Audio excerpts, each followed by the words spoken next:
बस शुक्रिया। नहीं बस शुक्रिया, बस बस बस।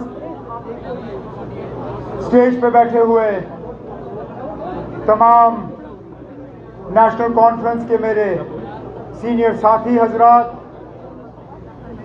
यहाँ आए हुए नेशनल कॉन्फ्रेंस के ओहदेदार हजरात, भाइयों बहनों बुजुर्गों नौजवान साथियों, आप सबको मेरे तरफ से अस्सलाम वालेकुम, आदाब और सत श्री अकाल।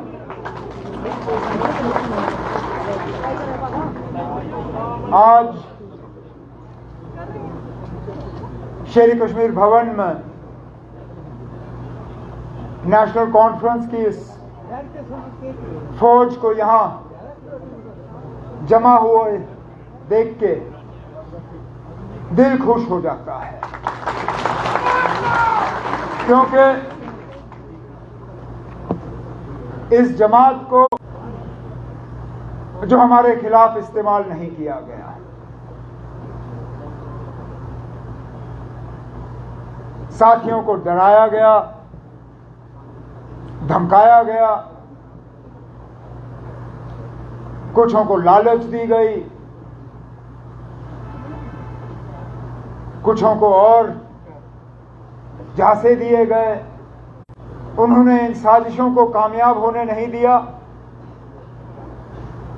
उन्होंने इन ताकतों का मुकाबला किया। एक दो बह गए, जाते जाते उनकी भी गलतफहमी थी, कहीं जाने से ये जमात खत्म हो जाएगी। लेकिन बार बार नेशनल कॉन्फ्रेंस जमात और नेशनल कॉन्फ्रेंस के वर्करों ने यह साबित किया है कि ये जमात नेशनल कॉन्फ्रेंस की लीडरों की जमात नहीं है, ये जमात नेशनल कॉन्फ्रेंस के वर्करों की जमात है।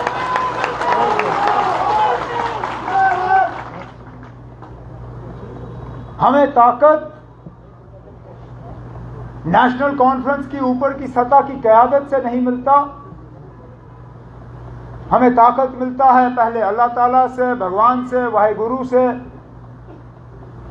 उसके बाद ताकत मिलता है जम्मू कश्मीर की आवाम से और नेशनल कॉन्फ्रेंस की वर्कर से। ये इस बात का नतीजा है कि हमारा काडर मजबूत है, कि इस जमात ने तमाम तूफानों का जो है सामना किया।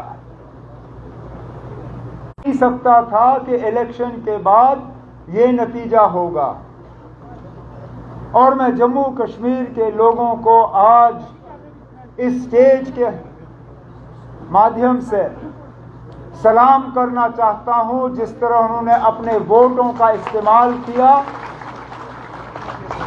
और समझदारी से अपने नुमाइंदे चुने।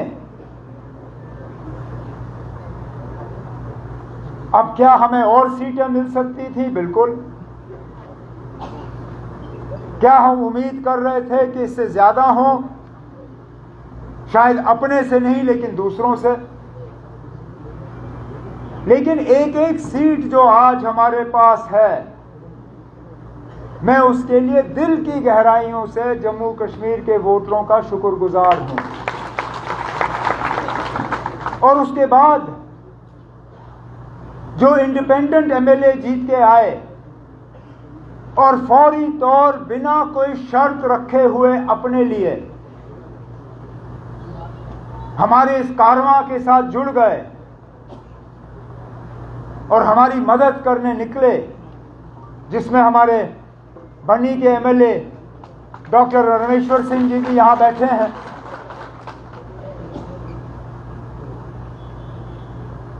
इलेक्शन के बाद जब इनसे मुलाकात हुई, जब बाकियों से मुलाकात हुई, इनमें से एक ने भी अपने लिए नहीं मांगा। जब बात की तो जम्मू कश्मीर के आवाम के हवाले से बात की, अपने असेंबली सेगमेंट के हवाले से बात की, अपने डिस्ट्रिक्ट के हवाले से बात की,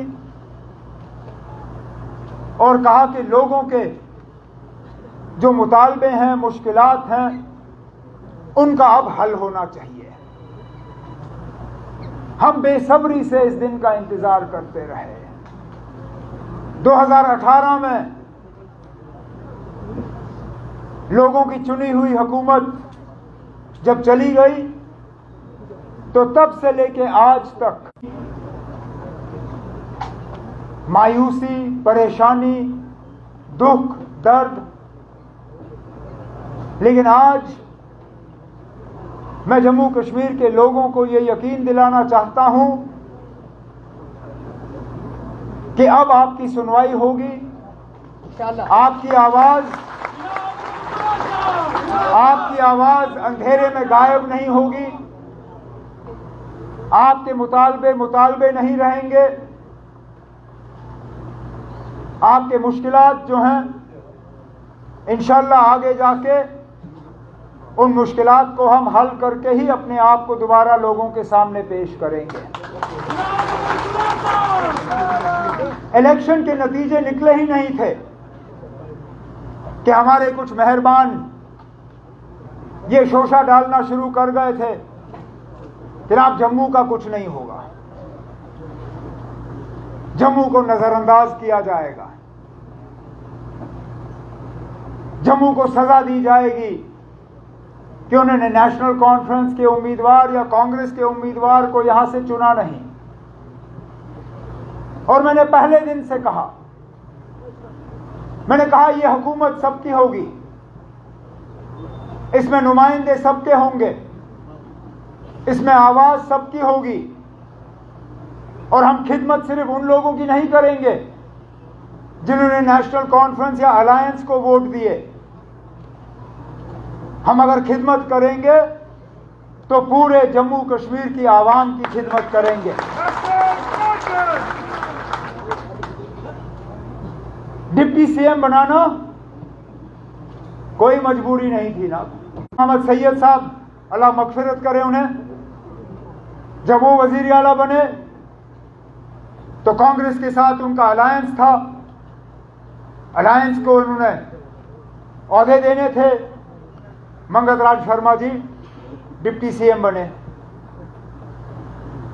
जब गुलाम नबी आजाद साहब जम्मू से सीएम बने, डिप्टी सीएम बनाना था, कश्मीर को डिप्टी सीएम का दर्जा मिला।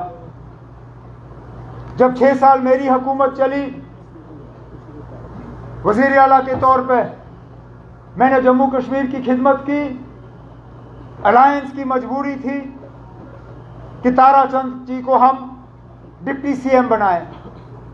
इस बार फिलहाल कांग्रेस ने अभी तक मिनिस्ट्री में जो है शामिल होने का जो है कोई फैसला लिया नहीं है, लेकिन हमने तब भी डिप्टी सीएम बनाया, और डिप्टी सीएम भी उसी पार्टी का जिस पार्टी का सीएम। ये उन लोगों के लिए जवाब है जो पिछले इलेक्शन में नेशनल कॉन्फ्रेंस के खिलाफ उंगली उठा के कहते थे कि ये मुसलमानों की पार्टी है, इस पार्टी में मुसलमानों के अलावा किसी के लिए जगह नहीं। कहते थे ये कश्मीरियों की जमात है, यहां जम्मू का कोई नहीं होगा। कहते थे ये खानदानी राज वाले लोग हैं, इनको खानदान के अलावा कुछ दिखता नहीं। जब डिप्टी सीएम बनाना था, जम्मू से बनाया, हिंदू बनाया, क्योंकि लोगों ने जवाब दे दिया। जिस तरह डिलिमिटेशन कराई गई थी ताकि एक पार्टी को उसका फायदा हो, जिस तरह रिजर्वेशन में तब्दीली लाई गई ताकि एक पार्टी उसका फायदा ले, जिस तरह हुकूमत ने अपने मशीनरी का इस्तेमाल किया ताकि एक पार्टी को फायदा हो, उसका नतीजा आपके सामने है।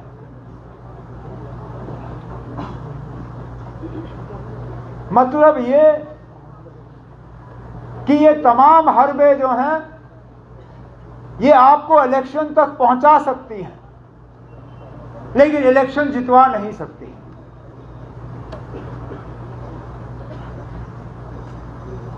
लेकिन आसान काम मुझे लगता है हमने कर दिया है यहां तक पहुंच के। अब हमारे लिए मुश्किल काम शुरू हो जाता है, क्योंकि हमने लोगों की उम्मीदों के बराबर उतर आना है। हमने लोगों के मुश्किलात हल करने हैं, हमने यहां की परेशानियों को दूर करना है, हमने लोगों की शिकायतों को कम करना है, हमें हुकूमत और लोगों के दरमियान जो फासला है उसको कम करना है।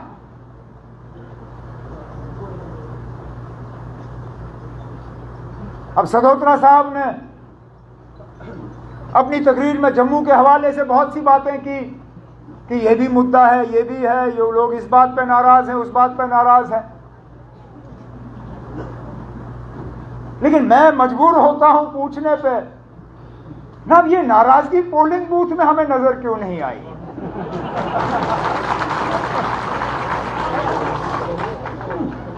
कश्मीर के लोग भी नाराज थे, लेकिन अपनी नाराजगी का इजहार वोट के जरिए किया।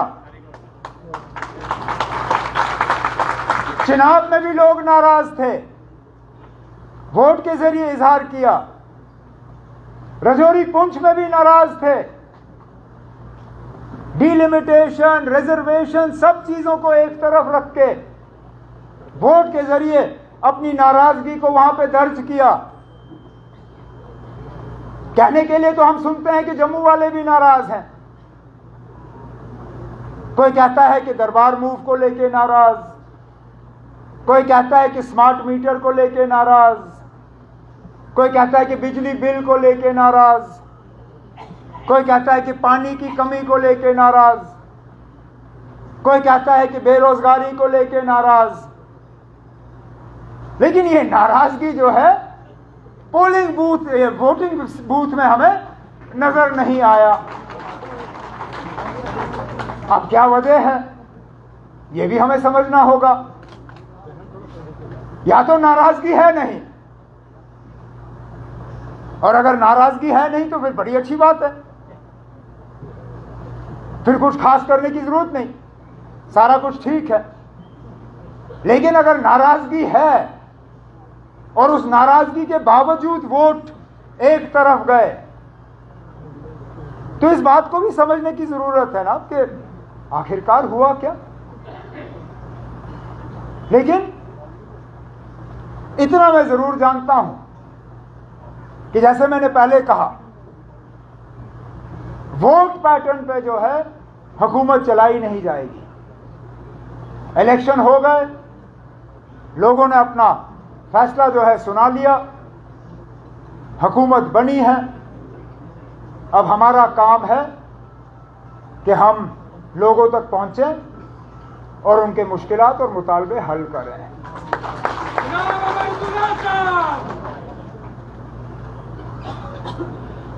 हमारे पार्टी के वर्करों की भी बहुत उम्मीदें हैं। 10 साल हो गए ना अब आपको सेक्रेटरीट गए हुए, 10 साल हो गए आपको किसी डीसी के दफ्तर में गए हुए। मेरी सिर्फ आपसे मोहतबाना गुजारिश है कि फर्स्ट डे फर्स्ट शो मत करना ना। 5 साल हैं हमारे पास, 1-2 हफ्ते अफसरों को भी थोड़ी आदत डालने दीजिए कि अब लोगों की चुनी हुई हुकूमत आ गई है। अब फैसले बिना लोगों की राय हासिल किए हुए सेक्रेटरीट या अफसरों के दफ्तरों में नहीं लिए जाएंगे। अब प्रोजेक्ट बनेंगे, अब डीपीआर बनेंगे, अब पैसे रिलीज होंगे, तब के लोग ये चाहेंगे कि फलाना काम जो है उनके इलाके में होने चाहिए। मैंने पहले ही सेक्रेटरीट में अफसरों से कहा हुआ है, जिनमें लोगों के नुमाइंदों की राय नहीं ली गई, चाहे वो डिस्ट्रिक्ट के लेवल पे हमारे चेयरपर्सन शमशाद शान क्यों ना हो, पूजा ठाकुर जी क्यों ना हो, बाकी क्यों ना हो, हमारे एमएलए हजरात, चाहे डॉक्टर रमेश्वर सिंह जी हों, सजाद शाहीन साहब हों, राजू साहब हों, जावेद साहब हों, बाकी हैं। अब मैं इनसे गुजारिश करूंगा कि मेहरबानी करके उन सब कामों को आप रिव्यू करके देख लीजिए कि क्या वाकई ये लोगों के मतलब के काम हैं, तब जाके ये उठने चाहिए और तब जाके इन पे अमल होना चाहिए।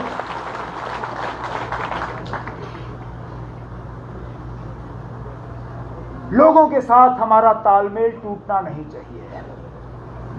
हुकूमत में सबसे बड़ा खतरा ये रहता है कि हुक्मरान और जो वोटर हैं उनके दरमियान फासला बढ़ जाता है। हम जो चुन के आए हैं, हमारा फर्ज बनता है कि हम इस फासले को कम करें।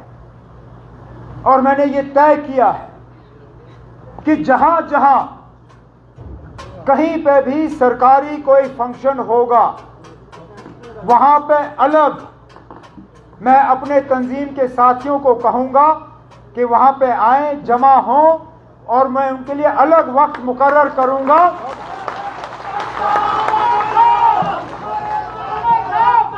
उनके लिए अलग वक्त मुकर्रर करूंगा ताकि अपने साथियों के साथ बैठ के मुझे वहां पे जमीन की जो असलियत है उसका पता चले, और इससे फिर अफसरों को भी एहसास होगा कि यहां कम्युनिकेशन जो है वो सिर्फ अफसरों के जरिए नहीं बल्कि यहां जमीन से जुड़े हुए जो लोग हैं उनके जरिए हो रहा है।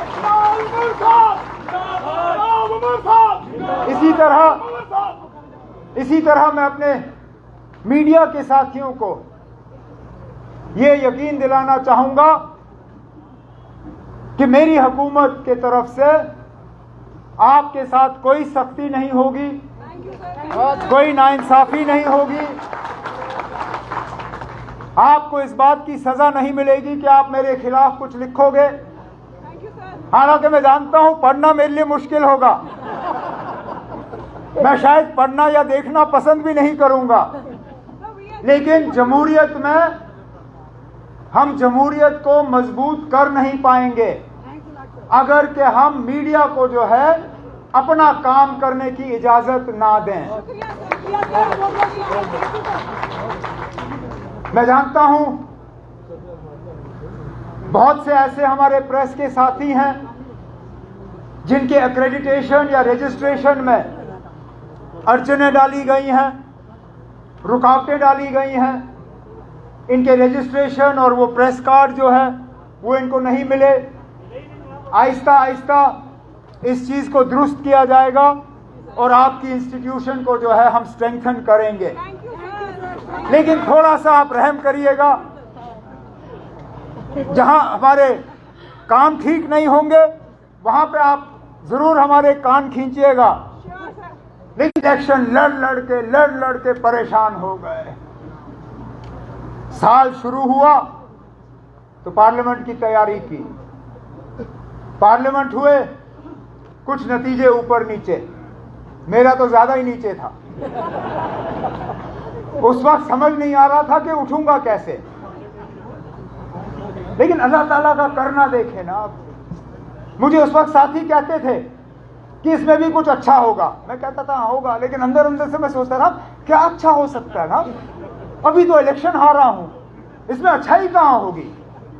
लेकिन देखिए ना क्या, उस वक्त कई सारे ऐसे थे अफसर, बाकी दोस्त, जिनको लगा होगा ना खत्म, गए, मोकलियो, जाओ, नाप लो रास्ता। अब वो लोग जिन्होंने 5 साल क्या चीज है, 5 साल एक मैसेज भी नहीं कि जनाब आप ठीक हो, जिंदा हो, हम क्या कुछ आपके लिए कर सकते हैं या नहीं। अब मैं सुबह उठता हूं तो गुड मॉर्निंग सर,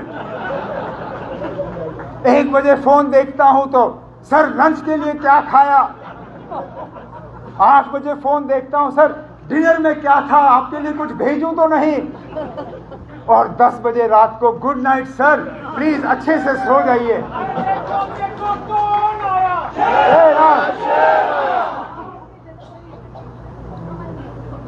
लेकिन ये चीजें हमारे दिमाग को इनका असर नहीं पड़ना चाहिए, क्योंकि अगर हम में घमंड आया, अगर हमें ये लगा कि हम अब बहुत बड़े 30 मार खान हैं और बस हम ही हम हैं और कोई नहीं है, जिस तरह लोगों ने आज हमें मौका दिया, खुदा ना खास्ता अगली बार लोग हमें सजा देंगे। तो पहले दिन से हमें यह तय करना है कि हम इस हुकूमत का गलत इस्तेमाल नहीं करेंगे, हम इस हुकूमत का अपने ऐशो आराम के लिए इस्तेमाल नहीं करेंगे। ये हुकूमत हमारे, और मैं इसी बात पे अपनी तकरीर जो है ख़त्म करूँगा।